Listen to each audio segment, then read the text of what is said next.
What up? It's your boy T-Burner Reaction. Today is Music Money back into video for the homie L Train, Luke Kitchen. He got a couple new videos out, so we're gonna do the second to latest new video we got called "There Are a Million Samples Then and Now."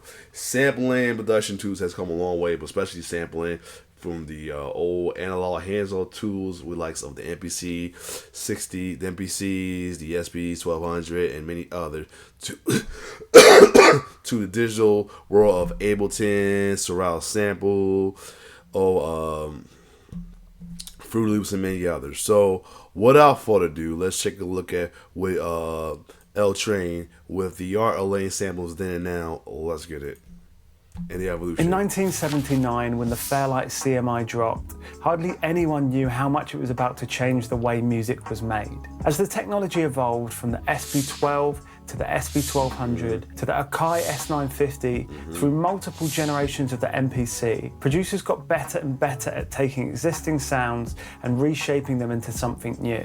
But through all of those changes, one thing stayed the same. Some of the most inventive ideas in hip-hop came from people working within limitations.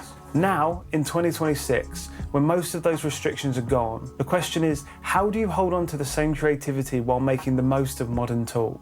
So in this video, I want to look at some of those old school sampling techniques, how they happened, and how you can recreate them today using Serato Sample. First up is one of the cleverest and maybe even luckiest innovations I came across, from Hank Shockley of the Bomb Squad. While working with the SP1200, he discovered what he described as a defect in the machine that let them strip away the high end of a sample and leave just the bass. As Hank put it, by plugging a cable into the mix out without inserting it fully, it would still make contact but shave off the top end. What you were left with was just the bass portion of the sample. So being able to pull out a bass like that opened up all sorts of possibilities. You could use that low end underneath the sample to beef up your track, layer it under another part of the sample, or under something completely different. However, nowadays we can isolate the bass with the click of a button. Right, what I'm going to do now is to jump into Logic and show the two processes. Okay, so this is actually more so like a tutorial thing, so I'm going to let this be. So we're actually going to do the other one, so hold tight. I'm back. So yeah, I thought that was going to be like an evolution. It was more so like a tutorial one, because I forgot he does do like tutorials with like samples as well too. I ain't want to do a reaction yet to that. That's something I can look at my own, though. I do apologize for that. That being said, we're gonna take a look at the video he did put out recently, though. It's called the Pause. Something I kept hearing about a lot from some of his videos and many other sample videos or hip hop stuff as well too. The infamous pause button, the pause button effect they use, the pause tape effect they use for hip hop production as well too, though. I heard this a lot of time, a lot of hip-hop stories and sample stories, including his as well, too. So we're going to take a look at that. So without further ado, sorry about that mix-up. We're going to check this look into one instead. Let's get it. This is one of the most ordinary buttons ever put on a piece of music equipment. Pause. It was designed to stop the tape for a second. But in early hip-hop, this button became something completely different. Before samplers were in bedrooms, before loops lived on screens, some kids were using a cassette deck, a record player, and a finger on pause. If you timed it right, you could catch a tiny piece of a record and bring it back again. Eventually, those rough little loops would find their way into real records. To understand how, you have to follow the cassette from a Dutch engineer trying to make recording more convenient, to Bronx parties where hip-hop spread hand to hand, to bedrooms where the pause button quietly became a sampler. This is a reel of recording tape.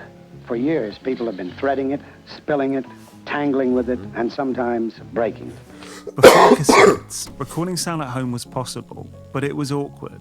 The machines were bulky, the tape was exposed, and making a simple recording could become a whole process. Back in the 70s, I had to watch my dad take reel-to-reel tape and play his favorite song and wait for the ending. If your parents were the house party type, this was their version of the playlist. In order for us to have an hour worth of music enjoyment, Dad would almost have to do this like 3 to 4 hour process. In the early 1960s, Philips, the Dutch electronics giant, was trying to make tape recordings smaller. The man tasked with solving that problem was an engineer called Lou Ottens. Philips had already sold more than 1 million battery-powered reel-to-reel recorders, so they knew people wanted portable recording. Now, Ottens had to make it smaller, cheaper, and easier to use. According to Ottens, the target size for the recorder came from a wooden block he could fit inside the pocket of his tweed jacket. At first, Philips wanted a device for recording spoken word, but quickly the brief widened. It had to be good enough for music too. This is the compact cassette. Up to 90 minutes of tape you don't have to tangle with. It won't break or spill or get on your nerves. Before you had compact discs, we had compact cassettes. Another nice thing, it's portable. In 1963, Philips unveiled the EL3300 pocket recorder and its small plastic cassette at the Berlin Radio Show. But Philips weren't alone. Other companies were trying to replace the reel-to-reel too. So Philips made a crucial move. They let others build compatible machines as long as they followed the same standard. Once it became a standard, the cassette started to spread. More machines and more blank tapes. Nice. And that's what made it different from a record. A cassette wasn't just something you played, it was something you could record on. In the early days, as hip-hop began emerging across New York, it wasn't something you could buy as a finished record. Not at first. It happened at parties, in parks, schoolyards, and community centres, wherever a DJ could set up a sound system and people could gather.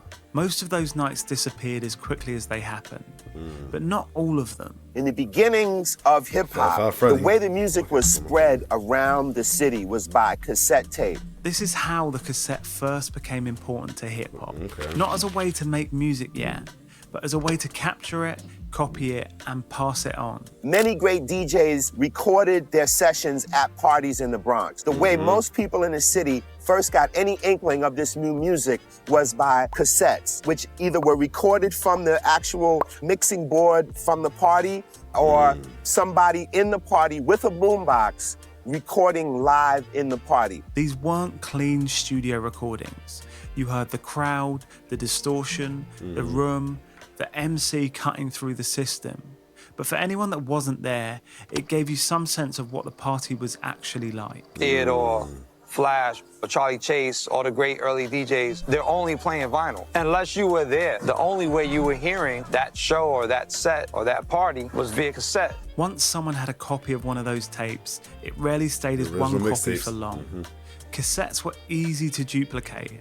A friend could copy yours, someone else could copy theirs. And with every generation, the sound got a little rougher. I was buying those tapes like drugs. Every week in my high school, 9th grade, Terrence Washington would come with a suitcase full of cassette tapes and he would open it up. And I got Cold Crush and a Funky 4+1, Fantastic 5, Treacherous 3. But hearing it on tape was one thing. Trying to recreate it at home was another, because not everyone had 2 turntables, a mixer, or 2 copies of the same record. This is a cassette tape deck. On the front of the machine, there's play, record, pause, rewind, fast forward. Not much, just a few basic controls. But in the right hands, that was enough. A pause tape was a loop made by hand. You'd record a small section from a record,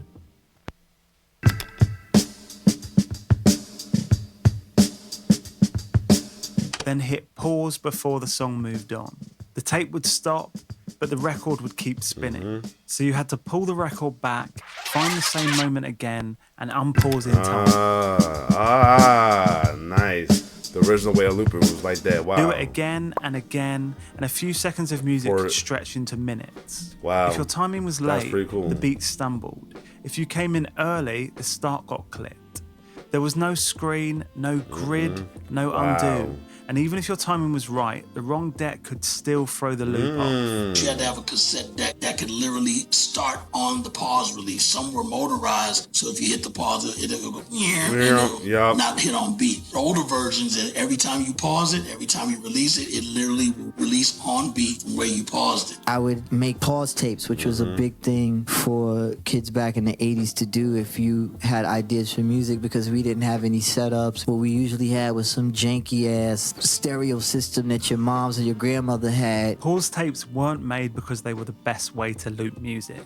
They were made because this was the equipment people actually had. It was a turntable there, and then below it, it had like dual cassette recorders and stuff. A family stereo, a record player, a cassette deck, a pile of records, and an idea. I could sit here for hours and hours and do this with these records and get these little pieces and just continually loop it like that. The blueprint was already there in what DJs were doing on turntables and what people were hearing on those tapes. Take the best part of the record, bring it back, and keep the groove going. Pause tape was an imitation of what the earliest hip-hop DJs were doing, like Grandmaster Flash or Jazzy J, Grand Wizard Theodore. It all starts with the concept of getting 2 copies of the same record and running that part over and over, keeping the beat seamless and flawless. The difference was, with 2 turntables, a DJ could extend the break in real time.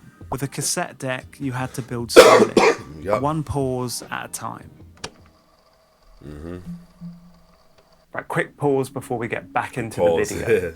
Whenever I make these documentaries, there's always loads of stuff that doesn't make the final cut.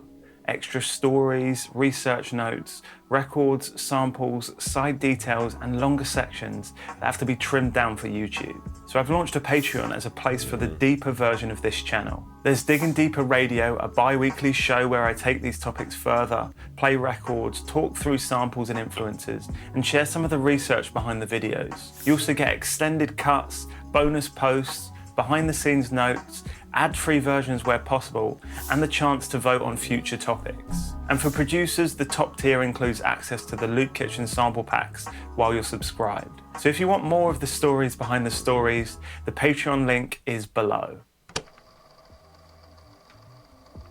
At first, pause tapes were private bedroom experiments, rough loops made by hand. But once people started making those loops, they found use for them far beyond the bedroom. One early example was Fusion Beats, a Bozo Miko 12-inch from Lenny Roberts, better known as Breakbeat Lenny, one of the founders of Ultimate Breaks and Beats. On one side was a live Grandmaster Flash recording, but on the other side was something different. The birth child of everything was these. Fusion Beats, Bozo Miko, Flash to the Beat. On the B side was this thing called Fusion Beats. And it was a pause tape made by Africa Islam. It was a whole bunch of different break beats that were used in Bronx River.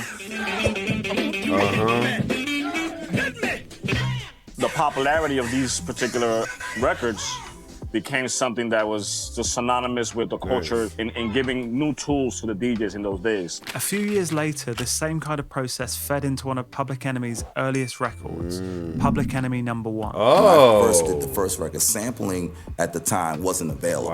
We had to kind of like invent that. And so, then how do you invent those things? Well, you remember back to the pause tapes. We would just take a snatch of the record, pause it, and then create a loop out of all the different pauses.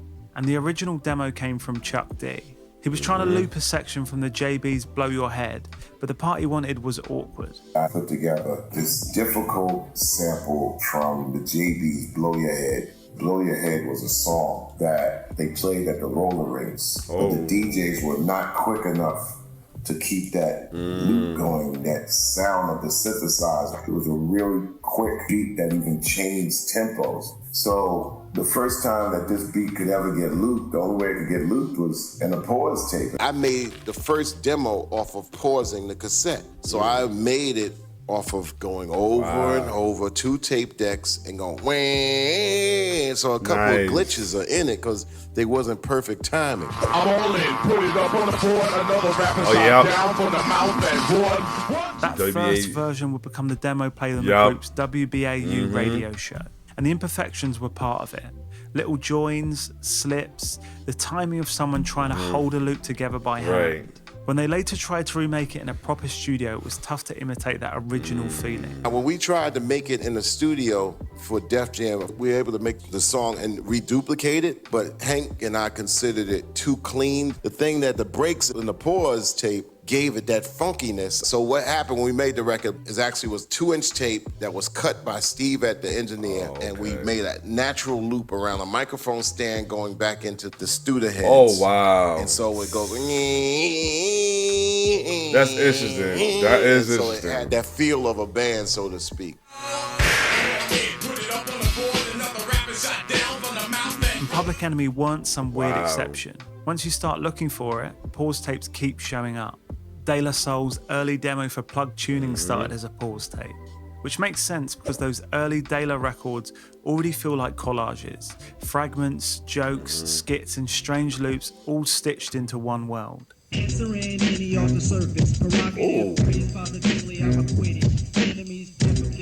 Then there was Q-Tip. By the time Nas was making Illmatic, hip-hop production had already moved on. Samplers existed, the technology was there. But when Q-Tip made One Love, he was still using that old pause mix approach. Nas was with me when we were working in the lab to get a third song going. Q-Tip calls and says, hey, I got the beat, I pause mixed it. Q-Tip looped that for 5 minutes pretty much, which is a long time and not easy to do. Wow. Then Pete Rock was using pause tapes in a different way.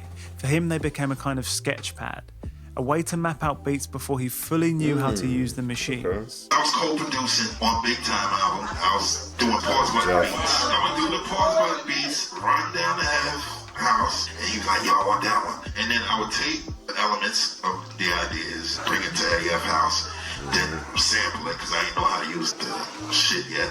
But I'd say, put this in there. I use these drums. I want this in there. I'm producing it, but he's doing the machinery. And those ideas helped lead to some of the first production credits on Heavy D and the Boys' Big Time, including Mood for Love and Let It Flow. Measure the pleasure, the treasure, the note that I wrote, and you can quote flow like I roll like a boat. With the Beastie Boys, pause tapes became something slightly different again. Not just a way to make a beat, almost a way to think about an album. As Ad Rock remembers, back then we had a kind of battle with the different pause tapes we were making and playing for each other. The tapes would jump around with different styles, hip-hop, jazz, to funk and whatever else. In a way, Check Your Head ended up being like one of those pause tapes. And after a while the names start stacking up. Easy Mo B, EPMD, RZA, Dilla. Pause tapes weren't just a workaround, they were a bridge between the DJ extending a break live and the producer building a beat from a loop. A way to catch an idea before the machines caught up. Wow. And people still on pause, okay. By the time samplers became more affordable and started to take over, pause tapes slowly started to fade. But the cassette didn't just disappear from the story, because in early hip-hop, the cassette had already done so much. Cassettes didn't play a role in hip-hop in the early days. Cassettes were hip-hop. And the pause tape is part of that. A tiny function on a cheap consumer machine turned into a way of creating music.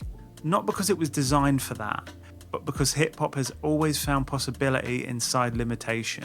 A button made to stop the tape became a way to keep the break going. And if you want more stories like this, check out the Behind the Record playlist on screen, where I break down the producers, albums. This definitely is some history lessons right here. Like I said, I've been hearing about the pause tape and not thinking about how it went, and then really hearing about it, I'm like, man. It also made me feel like, dang, I could have did some shit like that on the cool, or while I even know what they do. I probably did it while I don't know it either. Other than that, shout out to L Chain always bringing in the essence of like behind this. How the music production, the stuff, the building, I guess it's the building blocks of it, the elements, everything. Anyway, it's your boy T-Bear signing off on Love.